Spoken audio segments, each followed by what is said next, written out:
ಓಂ ಶ್ರೀ ಗುರು ಬಸವಲಿಂಗಾಯ ನಮಃ. ಎಲ್ಲರಿಗೂ ಭಕ್ತಿಯ ಶರಣಾರ್ಥಿ. ಬಸವ ನಿಮ್ಮಯ ಮಹಿಮೆ ಉಸುರಲೆನ್ನಡವಲ್ಲ, ಪಶುಪತಿಯ ಪಾದವನು ಕಂಡೆ ದೇವಾ.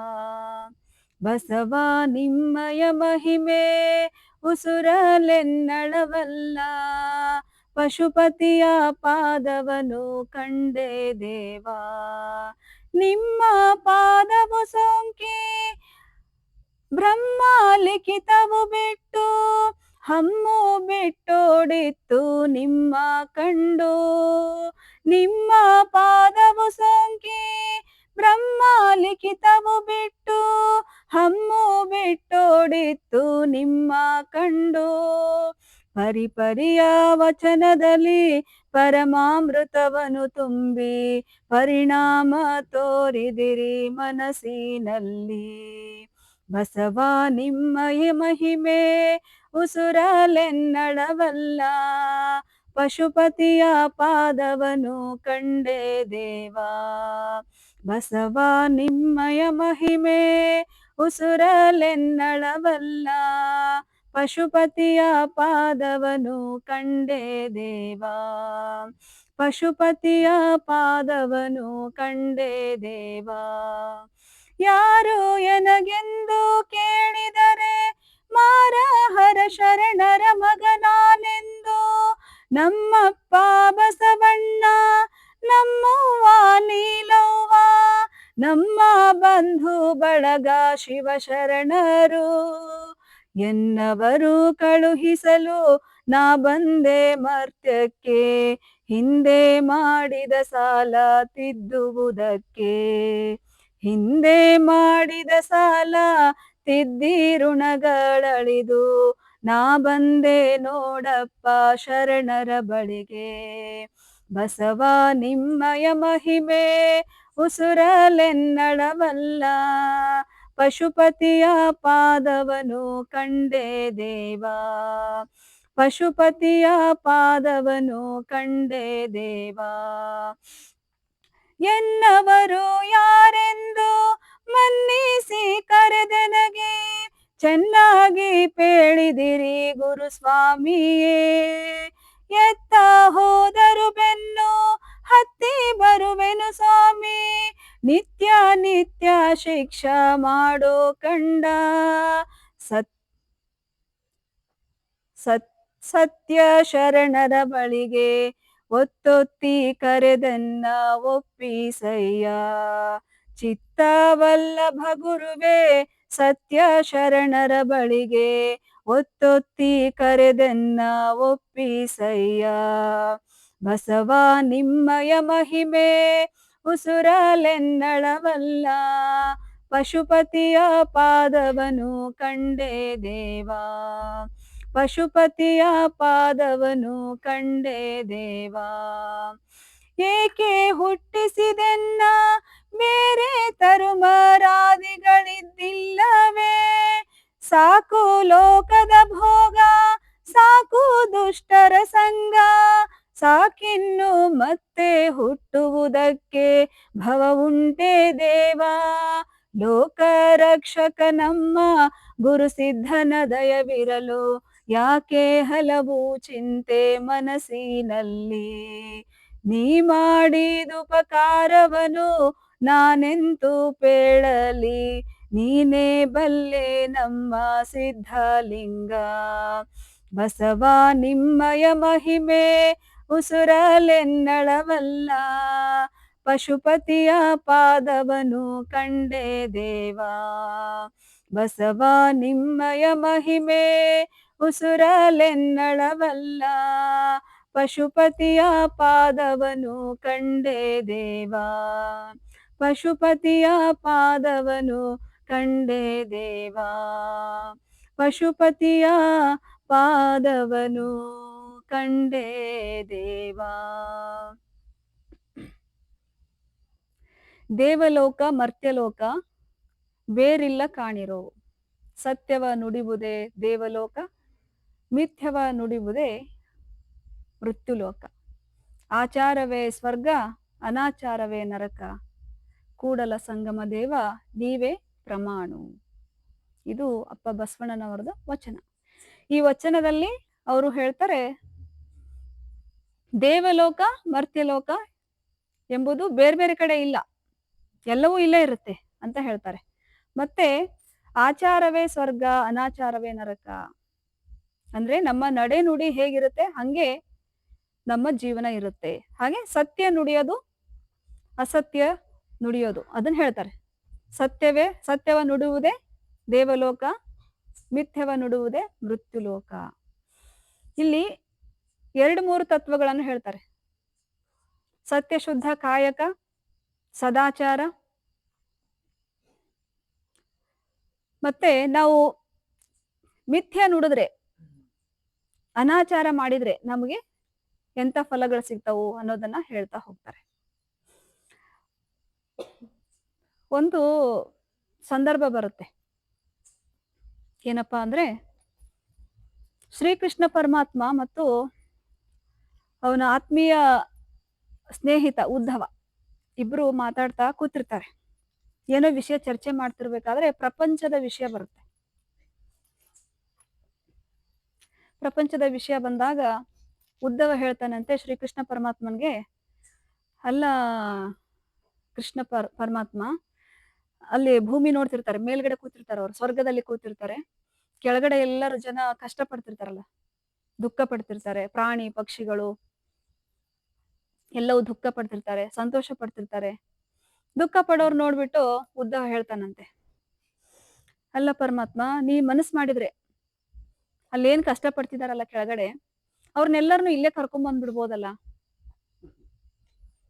ನೀ ಮನಸ್ಸು ಮಾಡಿದ್ರೆ ಅಸಾಧ್ಯವಾದದ್ದು ಯಾವುದೂ ಇಲ್ಲ, ಯಾಕೆ ಅವ್ರನ್ನೆಲ್ಲ ಅಷ್ಟು ಕಷ್ಟ ಪಡಕ್ಕೆ ಕೆಳಗ್ ಬಿಟ್ಟಿದೀಯಾ ಅಂತ ಕೇಳ್ತಾನಂತೆ. ಅವಾಗ ಕೃಷ್ಣ ಪರಮಾತ್ಮ ಹೇಳ್ತಾನಂತೆ, ಅದು ನೀನ್ ಹೇಳ್ದಾಗೆ ಅಷ್ಟು ಸುಲಭ ಅಲ್ಲ ಎಲ್ಲರನ್ನು ಇಲ್ಲಿ ಕರ್ಕೊಂಡ್ ಬರೋದು. ಅವರು ಬರೋದೂ ಇಲ್ಲ, ನೀನ್ ಏನೇ ಕೊಡ್ತೀನಿ ಅಂದ್ರೂ ಕೂಡ ಅವ್ರು ಬರೋದಿಲ್ಲ ಇಲ್ಲಿಗೆ. ಯಾಕಂದ್ರೆ ನಮ್ಗೆಲ್ಲರಿಗೂ ಸ್ವರ್ಗ ಅಂದ್ರೆ ಮೇಲಿರುತ್ತೆ ಅಲ್ವಾ, ಅಲ್ಲಿ ಯಾವಾಗ ಹೋಗೋದು ನಾವು, ಇಲ್ಲಿದೆಲ್ಲ ಮುಗಿಸ್ಬಿಟ್ಟು ಇಲ್ಲಿ ಬಡ್ಡಿ ಸಮೇತ, ಚಕ್ರ ಬಡ್ಡಿ ಸಮೇತ ಮುಗಿಸಿ ಹೋಗೋದು ಅಲ್ಲಿರ್ತೈತಿ. ಅದು ಸ್ವರ್ಗಕ್ಕೆ ಯಾರು ಹೋಗ್ತಾರೆ, ಇಲ್ಲಿ ಇದ್ದಾಗ ನಾವು ಏನ್ ಒಳ್ಳೊಳ್ಳೆ ಕೆಲಸ ಮಾಡ್ತೀವಿ, ಒಳ್ಳೆ ಮಾತಾಡ್ತೀವಿ ಅಲ್ವಾ, ಚೆನ್ನಾಗಿ ಎಲ್ಲರ ಜೊತೆ ಬೆರಿತೀವಿ, ಒಳ್ಳೊಳ್ಳೆ ಕಾರ್ಯಗಳನ್ನ ಮಾಡಿದಾಗ, ಸತ್ಯಶುದ್ಧ ಕಾಯಕ ಮಾಡಿ ಪರಮಾತ್ಮನ ದಾರಿಯಲ್ಲಿ ನಾವು ನಡೆದಾಗ ಸ್ವರ್ಗ ಸಿಗುತ್ತೆ ಅನ್ನೋದು ನಿಮ್ಮೆಲ್ಲರ ಒಂದು ಭಾವನೆ, ಕಲ್ಪನೆ. ಆದ್ರೆ ಅಪ್ಪ ಬಸವಣ್ಣವ್ರು ಹೇಳ್ತಾರೆ, ಸ್ವರ್ಗ ನರಕ ಎರಡು ಬೇರೆ ಬೇರೆ ಇಲ್ಲ ಅಂತ, ಇಲ್ಲೇ ಇರುತ್ತಂತೆ. ಈ ಕಥೆಯಲ್ಲಿ ಏನಪ್ಪಾ ಆಗುತ್ತಂದ್ರೆ, ಕೃಷ್ಣ ಪರಮಾತ್ಮ ಅವಾಗ ಹೇಳ್ತಾನಂತೆ ಉದ್ಧವನ್ಗೆ, ಇಲ್ಲ ಇಲ್ಲ, ನೀವೇನೋ ತಿಪ್ಪರ್ಲಾಗ ಹಾಕಿದ್ರು ಕೂಡ ಅವ್ರನ್ನ ಇಲ್ಲಿ ಕರ್ಕೊಂಡ್ ಬರ್ಲಿಕ್ಕೆ ಸಾಧ್ಯ ಇಲ್ಲ ಅಂತ ಹೇಳಿದಾಗ, ಇಲ್ಲ ಕರ್ಕೊಂಡ್ ಬರ್ಬೋದು ನೀನ್ ಮನಸ್ಸು ಮಾಡಿದ್ರೆ. ಸರಿ ಆಯ್ತು, ನಿನಗೆ ಒಂದ್ ಚಾನ್ಸ್ ಕೊಡ್ತೀನಿ, ನೀ ಹೋಗು ಭೂಲೋಕಕ್ಕೆ ಹೋಗ್ಬಿಟ್ಟು ಅಲ್ಲಿ ಒದ್ದಾಡ್ತಾ ಇದಾರಲ್ಲ ಕಷ್ಟದಲ್ಲಿ, ಅವ್ರನ್ನ ಹೋಗಿ ಕೇಳ್ಕೊಂಡ್ ಬಾ, ಯಾರ್ಯಾರು ಬರ್ತಾರ ಅವ್ರನ್ನೆಲ್ಲರನ್ನು ಕರ್ಕೊಂಡ್ ಬಾ, ನಂದೇನೋ ಅಭ್ಯಂತರ ಇಲ್ಲ ಅಂತ ಕೃಷ್ಣ ಪರಮಾತ್ಮ ಹೇಳ್ತಾನಂತೆ. ಅವಾಗ ಉದ್ಧವ ಭೂಮಿಗೆ ಬರ್ತಾನೆ. ಭೂಮಿಗೆ ಬಂದಾಗ ಒಂದಲ್ಲಿ ಹಸು ಇರುತ್ತಂತೆ. ಫಸ್ಟಿಗೆ ಬಂದ ತಕ್ಷಣ ಹಸು ಯಾಕಂದ್ರೆ ಎಲ್ಲಾನು ಅಷ್ಟ್ ಹತ್ರದಿಂದ ಯಾಕಂದ್ರೆ ಸ್ವರ್ಗದಲ್ಲಿ ಇರ್ತಾರಲ್ಲ ಅವ್ರು, ನೋಡಿರೋದಿಲ್ಲ ಅಂತ ಫಸ್ಟ್ ಬಂದಿದ ತಕ್ಷಣ ಒಂದ್ ಹಸು ನೋಡ್ತಾನಂತೆ. ಒಂದು ಹಸುದ ಜೊತೆಗೆ ಅದ್ರ ಮಕ್ಕಳು, ಹೋರಿ, ಕರ, ಆಕಳ ಎಲ್ಲ ಇರ್ತಾವಂತೆ. ಅವು ಮೇವು ತಿನ್ನಕ್ಕೆ ಹೋಗ್ತವೆ, ಆದ್ರೆ ಅವನ್ನ ನೋಡ್ಕೊಳ್ಳೋರು ಇರ್ತಾರಲ್ಲ ಜನ, ತಗೊಂಡ್ ಬಂದ್ ಸರಿಯಾಗಿ ಹಾಕಲ್ಲ, ಬಾಯಾರಿಕೆ ಆದಾಗ ಸರಿಯಾಗಿ ನೀರ್ ಕುಡಿಸಲ್ಲ. ಹೀಗೆ ನಡೀತಿರ್ತಿರತ್ತೆ. ಯಾವಾಗ ಬಂದು ಉದ್ಧವ ಹಸುನ ಮಾತಾಡ್ಸ್ತಾನಂತೆ, ಯಾಕೆ ಇಷ್ಟೆಲ್ಲ ಕಷ್ಟಪಡ್ತೀಯಾ, ಮೇಲೆಲ್ಲಿ ಸ್ವರ್ಗ ಇದೆ, ಬಾ ನಿನಗಲ್ಲಿ ಕರ್ಕೊಂಡು ಹೋಗ್ತೀನಿ. ಅಲ್ಲಿ ಹೋದ್ರೆ ಯಾವ ಜಂಜಾಟನೂ ಇಲ್ಲ, ನಿನ್ ಮಗುನ್ ನೋಡ್ಕೋಬೇಕು, ಗಂಡನ್ ನೋಡ್ಕೋಬೇಕು, ಮಕ್ಕಳು ನೋಡ್ಕೋಬೇಕು, ಸಾಕ್ಬೇಕು, ಸಲಹಬೇಕು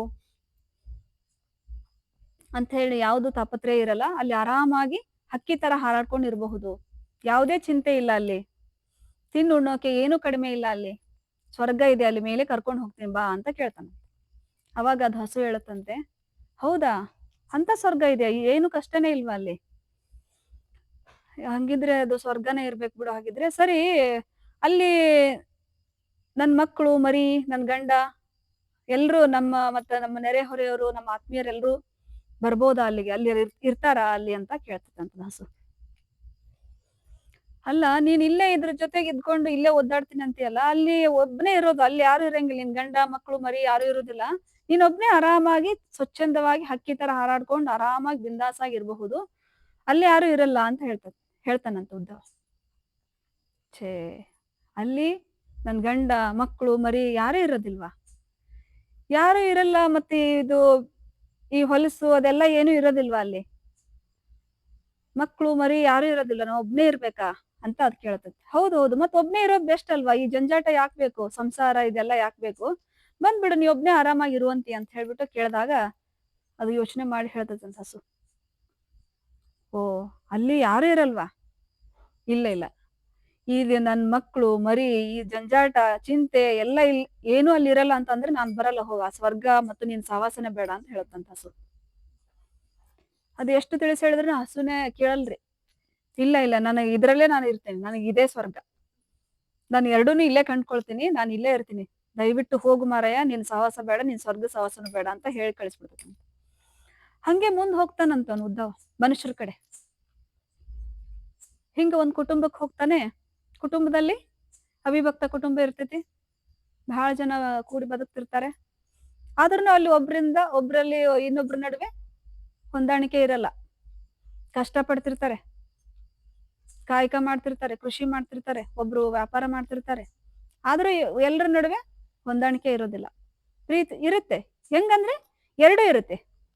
ಮನುಷ್ಯನ ಮನಸ್ಸು ಹೇಗಂದ್ರೆ ಒಂದೇ ತರ ಇರೋದಿಲ್ಲ. ಜೀವನಾನು ಹಂಗೆ, ಎಲ್ಲರದೂ ಒಂದೇ ತರ ಕೊನೆಯವರೆಗೂ ಹಂಗೆ ಇರೋದ್ ಸಾಧ್ಯನೇ ಇಲ್ಲ. ಅದು ಇರ್ಲೂಬಾರ್ದಂತ ಹೇಳ್ತಾರೆ. ನೋವು, ನಲಿವು ಎರಡೂ ಇರ್ಲೇಬೇಕು. ಈಗ ಕುಟುಂಬಕ್ಕೆ ಹೋಗಿ ಉದ್ಧವ್ ಕೇಳ್ತಾನಂತೆ, ನೋಡಿ ನೋಡಿ, ನಾನು ಸ್ವರ್ಗದಿಂದ ಬಂದಿದ್ದೀನಿ. ಅವ್ರಿಗೆ ಒಂಥರ ಅನ್ಸುತ್ತೆ, ಯಾಕೆ ಹಸು ಏನ್ ಹಂಗ್ ಮಾಡಲ್, ಮನುಷ್ಯ ಇವನೇನ್ ಹುಚ್ಚಿಗಿಚ್ಚಿದ್ದಾನೇನ್ ಅಂತಂದು. ಇಲ್ಲ, ನಾನು ಸ್ವರ್ಗದಿಂದ ಬಂದೇನಿ, ನಿಮಗೊಂದು ಆಫರ್ ತಗೊಂಡ್ ಬಂದಿದ್ದೀನಿ. ಕೃಷ್ಣ ಪರಮಾತ್ಮ ಇದಾನಲ್ಲ, ಅಲ್ಲಿಂದ ಬಂದಿದ್ದೀನಿ. ಮತ್ತೆ ಅಲ್ಲಿ ಬಂದ್ರೆ ನೀವು ಆರಾಮಾಗಿರ್ಬೋದು ಅಂತ ಹೇಳಿ ಆ ಮನೆ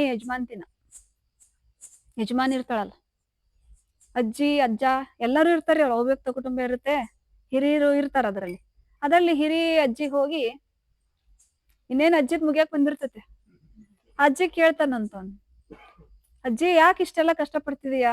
ಅಜ್ಜಿ ನಂದು ನಡೆಸ್ಬೇಕು, ನಾನ್ ಹೇಳ್ದಂಗ್ ಕೇಳ್ಬೇಕು, ನನ್ ಸ್ವಸ್ಥರು ಇರುತ್ತಲ್ರಿ ಎಲ್ಲರ ಮನೇಲಿ. ಹಾಗೆ ನಡೆಸ್ತಿರ್ಬೇಕಾದ್ರೆ ಉದ್ಧವ್ ಬಂದ್ ಕೇಳ್ತಾನಂತ, ಅಜ್ಜಿ ನೀನು ಯಾವ್ದು ಅಂದ್ರೆ ಸೊಸೆ ಚೆನ್ನಾಗ್ ನೋಡ್ಕೊಂತಿರ್ಲಿಲ್ಲ, ರೊಟ್ಟಿ ಕೊಡೋದಿಲ್ಲ, ಇದೆಲ್ಲ ಸಮಸ್ಯೆ ಇರುತ್ತಲ್ಲ, ಈ ಸಮಸ್ಯೆ ಒಳಗ್ ಯಾಕಿರ್ತೀಯ? ಬಂದ್ಬಿಡು, ಅಲ್ಲಿ ಸ್ವರ್ಗ ಇದೆ, ಸ್ವರ್ಗಕ್ಕೆ ಕರ್ಕೊಂಡ್ ಹೋಗ್ತೀನಿ, ನಿನಗೆ ಆರಾಮಾಗಿ ಇರುವಂತೀನಿ, ನಿನಗೆ ಯಾರು ಕಾಡೋರಿರಂಗಿಲ್ಲ, ನೀನೇ ರಾಣಿ ತರ ಇರ್ಬೋದಲ್ಲಿ, ಯಾವ್ದಕ್ಕೂ ಕೊರತೆ ಇಲ್ಲ, ಬಂದ್ಬಿಡು, ನಿನ್ನ ಕರ್ಕೊಂಡ್ ಹೋಗ್ತೀನಿ ಅಲ್ಲಿಗೆ ಅಂತ ಹೇಳ್ತಾನೆ. ಅವಾಗ ಅಜ್ಜಿನೂ ಕೇಳ್ತಾಳಂತೆ, ಹಸು ಕೇಳ್ದಂಗೆ, ಆಯ್ತು, ಅಲ್ಲಿ ನನ್ ಗಂಡ, ಮಕ್ಕಳು ಎಲ್ರು ಇರ್ತಾರ, ನನ್ ಮೊಮ್ಮಕ್ಕಳು ಎಲ್ರು ಇರ್ತಾರ ತಾನೆ ಅಂತ ಕೇಳಿದಾಗ ಅವನಿಗೆ ಒಂಥರ ಆಗುತ್ತಂತೆ, ಇದೇನಪ್ಪ ಇವ್ರು ಹೀಗೆ ಹೇಳ್ತಿದಾರಲ್ಲ ಅಂತ ಹೇಳ್ಬಿಟ್ಟು. ಅಲ್ಲಮ್ಮ, ಇಲ್ಲಿ ಇಷ್ಟು ಕಷ್ಟದಲ್ಲಿ ಇದೆಯಾ, ಸೊಸಿ ಚೆನ್ನಾಗ್ ನೋಡ್ಕೊಳಲ್ಲ ಅಂತ ಒದ್ದಾಡ್ತೀಯ, ಆದ್ರೂ ಇಲ್ಲೇ ಇರ್ತೀನಂತೀಯಲ್ಲ, ಅಲ್ಲಿ ಎಲ್ಲಾನು ಬಿಟ್ಟು ಆರಾಮಾಗಿರುವಂತಿ ಬಾ ಅಂತ ಹೇಳಿದ್ರೆ ಅಲ್ಲಿ ಅವ್ರು ಎಲ್ರು ಇರ್ತಾರಂತ ಕೇಳ್ತಿದ್ಯಾ? ನಿನ್ ಬುದ್ಧಿಗೆ ಏನ್ ಹೇಳ್ಬೇಕು ಅಂತ. ಇಲ್ಲಪ್ಪ, ಅಲ್ಲಿ ಯಾರು ಇರಲ್ಲ ಅಂದ್ರೆ ನಾನು ಇಲ್ಲೇ ಇರ್ತೀನಿ, ನಂಗೆ ಇದೇ ಸ್ವರ್ಗ, ನನಗೆ ಇವ್ರೆಲ್ರೂ ಬೇಕು, ಇದ್ರ ನಡುವೆನೆ ನಾನು ಇರ್ತೀನಿ, ಇದೇ ನಮ್ಗ್ ಸ್ವರ್ಗ, ಬೇಡ ಹೋಗ್ ನಿನ್ ಸವಾಸ ಅಂತ ಹೇಳ್ಬಿಟ್ಟು ಹೋಗ್ಬಿಡ್ತಾನೆ. ಅವಾಗ ಎಲ್ಲಾ ಕಡೆ ಹೋಗ್ತಾನೆ, ಯಾರು ಸ್ವರ್ಗದ್ ಬರಕ್ ರೆಡಿನ ಇಲ್ರಿ. ಅವಾಗ ಏನ್ ಮಾಡ್ತಾನೆ ಉದ್ಧವ, ವಾಪಸ್ ಪರಮಾತ್ಮನ ಕಡೆ ಹೋಗ್ತಾನೆ. ಅವಾಗ ಕೃಷ್ಣ ಪರಮಾತ್ಮ ಹೇಳ್ತಾನಂತೆ, ನಾನ್ ಹೇಳ್ದೆ ತಾನೆ ನಿನಗೆ ಅವಾಗ್ಲೇನೆ, ಜನರಿಗೆ ಅದ್ರೊಳಗೆ ಅಲ್ಲೇ ಅವ್ರ ಸ್ವರ್ಗವನ್ನ ಕಾಣ್ಬೇಕು. ಅದು ಸ್ವರ್ಗಕ್ಕೆ ಡೈರೆಕ್ಟ್ ಆಗಿ ಬರೋದಲ್ಲ, ಅಲ್ಲಿ ಇರ್ತಕ್ಕಂಥ ಎಲ್ಲ ಸಂದರ್ಭಗಳನ್ನ ಅನುಭವಿಸಿ ಅವನ್ನೆಲ್ಲ ಗೆದ್ದು ಸ್ವರ್ಗಕ್ಕೆ ಬರಬೇಕು. ಅದನ್ನೇ ಪರಮಾತ್ಮ ಅವರಿಗೆ ಕೊಟ್ಟಿರೋದು ಟಾಸ್ಕ್. ನಿನಗೆ ಗೊತ್ತಾಗಲ್ಲ, ನೀ ಸುಮ್ನಿರು ಅಂತ ಹೇಳಿ ಸುಮ್ನೆ ಮಾಡ್ತಾನೆ. ಇದು ಒಂದು ದೃಷ್ಟಾಂತರಿ. ಇಲ್ಲಿ ಬಸವಣ್ಣವ್ರು ಹೇಳೋದು, ಸ್ವರ್ಗಲೋಕ, ಬಸವಣ್ಣವರು ಕೂಡ ಹಾಗೆ ಹೇಳೋದು, ಸ್ವರ್ಗಲೋಕ, ದೇವಲೋಕ, ಮರ್ತ್ಯಲೋಕ ಬೇರಿಲ್ಲ ಕಾಣಿರೋ. ಅಂದ್ರೆ ಪ್ರತಿಯೊಬ್ಬರ ಜೀವನ ಅಂತ ಅಂದ್ರೆ, ನಿಮ್ಮೆಲ್ಲರ ಜೀವನ ಅಂದ್ರೆ ಎಲ್ಲವೂ ಇರುತ್ತೆ, ನೋವು, ನಲಿವು, ದುಃಖ ಅಲ್ವಾ, ಆಮೇಲೆ ಭಿನ್ನಾಭಿಪ್ರಾಯ ಪ್ರತಿಯೊಬ್ಬರ ಮನೆಯಲ್ಲೂ ಪ್ರತಿಯೊಬ್ಬರ ಮನಸ್ಸಲ್ಲೂ ಇರುತ್ತೆ. ಸೊ ಅವುಗಳನ್ನೆಲ್ಲನೂ ಅವುಗೆಲ್ಲ ಜೊತೆಗೆ ಸಂತೋಷ ಅನ್ನೋದು ಇರುತ್ತೆ, ಆನಂದ ಅನ್ನೋದು ಇರುತ್ತೆ. ಸೊ ಅದನ್ನ ನಾವು ಹೆಚ್ಚು ನಮ್ಮ ಭಾವನೆಗಳನ್ನ ಹೇಗೆ ನಾವು ಬೆಳೆಸ್ಕೊಳ್ತಾ ಹೋಗ್ತೀವಿ, ನಮ್ಮ ಆಲೋಚನೆಗಳನ್ನ ನಾವು ಒಳ್ಳೆ ಆಲೋಚನೆಗಳನ್ನ ಮಾಡ್ತಾ ಹೋದಾಗ ನಮ್ಮ ಜೀವನ ಉನ್ನತ ಮಟ್ಟಕ್ಕೆ ಏರ್ತಾ ಹೋಗುತ್ತೆ. ನಾವು ಕ್ಷುದ್ರ ಭಾವನೆಗಳನ್ನ ಮನಸ್ಸಿನಲ್ಲಿ ಇಟ್ಕೊಂಡು ಬೇರೆ ಯಾರಿಗೋ ಕೆಟ್ಟದ್ ಮಾಡಕ್ ಹೋಗಿ, ಸೊ ಅದಕ್ಕೆ ನಾವ್ ಏನ್ ಹೇಳ್ತಾರಂದ್ರೆ, ನಾವು ಸಮಾಜಕ್ಕೆ ಅಥವಾ ನಾವು ಇನ್ನೊಬ್ರಿಗೆ ಏನ್ ಕೊಡ್ತೀವಿ, ನಾನ್ ನಿಮ್ಗ ಸಂತೋಷ ಕೊಟ್ರೆ ನೀವು ನನಗೆ ಸಂತೋಷ ಕೊಡ್ತೀರಿ, ನಾನ್ ನಿಮ್ಗ್ ದುಃಖ ಕೊಟ್ರೆ ನೀವು ಏನಪ್ಪಾ ಹೆಂಗ್ ಮಾಡ್ತಾಳಲ್ಲ ಅಕ್ಕ ಅಂತ ಹೇಳ್ಬಿಟ್ಟು ಬೇಜಾರ್ ಮಾಡ್ಕೊಂತೀರಲ್ವಾ. ಸೊ ಮಾಡ್ಕೊಂಡ ತಕ್ಷಣ ಅದು ನಮ್ಗೆ ಉಲ್ಟಾ ಬರುತ್ತೆ ಅಂತ ಹೇಳ್ತಾರೆ. ಯಾಕಂದ್ರೆ ನಾವು ಇವತ್ತು ನಾವು ಸಮಾಜಕ್ಕೆ ಏನ್ ಕೊಡ್ತೀವಿ, ನಾವು ಇನ್ನೊಬ್ರಿಗೆ ಏನ್ ಕೊಡ್ತೀವಿ ಅದು ನಮ್ಗೆ ತಿರ್ಗಾ ವಾಪಸ್ ಬರುತ್ತೆ ಅಂತ. ಅದು ನಿಯಮ, ಅದು ಪರಮಾತ್ಮನ ನಿಯಮ. ಇಲ್ಲಿ ಅಪ್ಪ ಬಸವಣ್ಣವರು ದೇವಲೋಕ ಮರ್ತ್ಯಲೋಕ ಬೇರಿಲ್ಲ ಕಾಣಿರೋ, ಸತ್ಯವ ನುಡುವುದೇ ದೇವಲೋಕ, ಮಿಥ್ಯವ ನುಡುವುದೇ ಮೃತ್ಯುಲೋಕ, ಆಚಾರವೇ ಸ್ವರ್ಗ ಅನಾಚಾರವೇ ನರಕ. ನೋಡ್ರಿ, ನಮ್ಮ ಆಚಾರ ಅಂದ್ರೆ ನಾವು ಆಚರಣೆ ಮಾಡೋದಲ್ಲ, ನಮ್ಮ ಸದಾಚಾರ ಅಂತ ಹೇಳ್ತಾರೆ. ನಮ್ಮ ಸದಾಚಾರದಲ್ಲಿ ಎಲ್ಲವೂ ಬರುತ್ತೆ. ನಮ್ಮ ಆಲೋಚನೆ ಮಾಡೋ ರೀತಿ, ನಾವು ಇನ್ನೊಬ್ರ ಜೊತೆ ಹೇಗೆ ಒಡನಾಟ ಮಾಡ್ತೀವಿ, ನಾವು ಬದುಕನ್ನ ಹೇಗ್ ತಗೊಳ್ಕೊಳ್ತೀವಿ, ನಮ್ಮ ಭಗವಂತ ನಮ್ಗೆ ಕೊಟ್ಟಂತಹ ಏನೇ ಇರಬಹುದು, ಒಂದು ಕಾಯಕ ಇರಬಹುದು ಅಥವಾ ನಮ್ಮ ದೇಹ ಇರಬಹುದು, ನಮಗೆ ಕೊಟ್ಟಂತ ಪರಿಸ್ಥಿತಿ ಇರಬಹುದು, ನಮಗೆ ಕೊಟ್ಟಂತ ಸ್ನೇಹಿತರಿರ್ಬಹುದು, ತಂದೆ ತಾಯಿಗಳಿರ್ಬಹುದು, ನಮಗೆ ಕೊಟ್ಟಂತ ಸದ್ಯದ ಪರಿಸ್ಥಿತಿ ಇರಬಹುದು. ಸೊ ಅದನ್ನ ನಾವು ಹೇಗ್ ತಗೊಳ್ತೀವಿ, ಸೊ ಅದ್ರ ಮೇಲೂ ಕೂಡ ಹೋಗುತ್ತೆ. ಅಂದ್ರೆ ನಾವು ಕೊಟ್ಟಂತಹದ್ದನ್ನ ಸಕಾರಾತ್ಮಕವಾಗಿ ಸ್ವೀಕಾರ ಮಾಡಿದಾಗ ಅವಾಗ ನಮ್ಮ ಆಲೋಚನೆಗಳು ಕೂಡ ಸಕಾರಾತ್ಮಕವಾಗಿ ಇರ್ತಾವೋ. ನಾವು ಇನ್ನೊಬ್ರ ಜೊತೆ ನಡ್ಕೊಳ್ಳುವಾಗ್ಲೂ ಕೂಡ ಪ್ರೀತಿಯಿಂದ ಸಂತೋಷದಿಂದ ನಡ್ಕೊಳ್ತೀವಿ, ಅವಾಗ ನಮ್ಮ ಬದುಕು ಉನ್ನತ ಮಟ್ಟಕ್ಕೆ ಹೋಗುತ್ತೆ, ಅದು ಕೂಡ ಅವಾಗ ಸ್ವರ್ಗ ಆಗುತ್ತೆ ಅಂತ ಅವ್ರು ಹೇಳ್ತಾರೆ. ಅನಾಚಾರವೇ ನರಕ ಅಂದ್ರೆ ನಾವು ಇನ್ನೊಬ್ಬರ ಬಗ್ಗೆ ಕೆಟ್ಟದ್ದನ್ನ ಬಯಸಿದಾಗ, ಕೆಟ್ಟದಾಗಿ ಯೋಚನೆ ಮಾಡಿದಾಗ, ಅಂದ್ರೆ ಮನಸ್ಸು ಅನ್ನೋದು ತುಂಬಾ ಚಂಚಲ.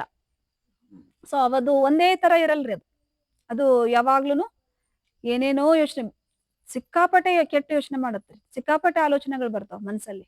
ಸೊ ಅವುಗಳನ್ನೇ ಗೆಲ್ಲೋದಕ್ಕೆ ನಮ್ಗೇನ್ ಬೇಕು, ಇಂತಹ ಸತ್ಸಂಗಗಳು ಬೇಕು ಅಲ್ವಾ, ಪ್ರಾರ್ಥನೆ ಬೇಕು, ಧ್ಯಾನ ಬೇಕು, ಯೋಗ ಬೇಕು ಅಲ್ವಾ, ಯೋಗ ಜೀವನ ಬೇಕು. ಸೊ ಇದನ್ನೆಲ್ಲ ಮಾಡೋದ್ರಿಂದ ನಮ್ಮ ಮನಸ್ಸನ್ನ ಹತೋಟಿಗೆ ತಂದು ನಾವು ಸಕಾರಾತ್ಮಕ ಚಿಂತನೆ, ಸಕಾರಾತ್ಮಕ ಆಲೋಚನೆ, ಸಕಾರಾತ್ಮಕ ಕೆಲಸಗಳನ್ನ ಮಾಡ್ತಾ ಹೋದಾಗ ನಮ್ಮ ಜೀವನವೇ ಸ್ವರ್ಗ ಆಗುತ್ತೆ. ಒಟ್ಟಾರೆಯಾಗಿ ಬಸವಾದಿ ಶಿವಶರಣರು ಹೇಳೋದು, ನಾವು ಹೇಗೆ ಬದುಕ್ತೀವಿ, ನಾವು ಬದುಕನ್ನ ಹೇಗ್ ಬದುಕ್ತೀವಿ, ಅಥವಾ ನಮ್ಮ ಮನೆ ಅಂತ ತಗೊಳ್ರಿ, ನಮ್ಮ ಮನೆನೇ ತಿಳ್ಕೊಳ್ರಿ, ನಮ್ಮ ಮನೆಯಲ್ಲಿ ನಾವು ಇರ್ತಕ್ಕಂತ ಎಲ್ಲಾ ಸದಸ್ಯರು ಹೇಗೆ ಬದುಕ್ತೀವಿ, ಪ್ರೀತಿಯಿಂದ ಬದುಕಿದಾಗ ಅದೇ ಮಹಾಮನೆ ಆಗುತ್ತೆ.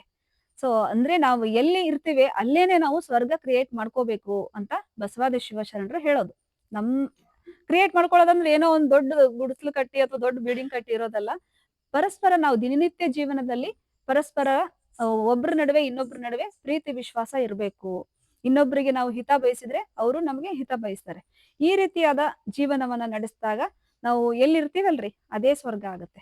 ಸೊ ಅಂತಹ ಸ್ವರ್ಗವನ್ನ ನೀವೆಲ್ರೂ ಕ್ರಿಯೇಟ್ ಮಾಡ್ಕೊಳ್ಳೋಣ. ಅಂದ್ರೆ ಕ್ರಿಯೇಟ್ ಮಾಡ್ಕೊಂಡು ಅದರಲ್ಲಿ ಸಿಗ್ತಕ್ಕಂತ ಆನಂದವನ್ನ ಪಡ್ಕೊಂಡು, ಆ ಭಗವಂತ ಕೊಟ್ಟಂತಹ ಜೀವನವನ್ನ ಒಪ್ಕೊಂಡು ಅದ್ರ ಜೊತೆ ಬದುಕ್ತಾ ಹೋಗೋಣ ಅಂತ ತಿಳ್ಕೊಂಡು ಹೇಳ್ತಾ, ಇದಿಷ್ಟು ಇವತ್ತಿನ ಚಿಂತನ. ಎಲ್ಲರಿಗೂ ಶರಣ.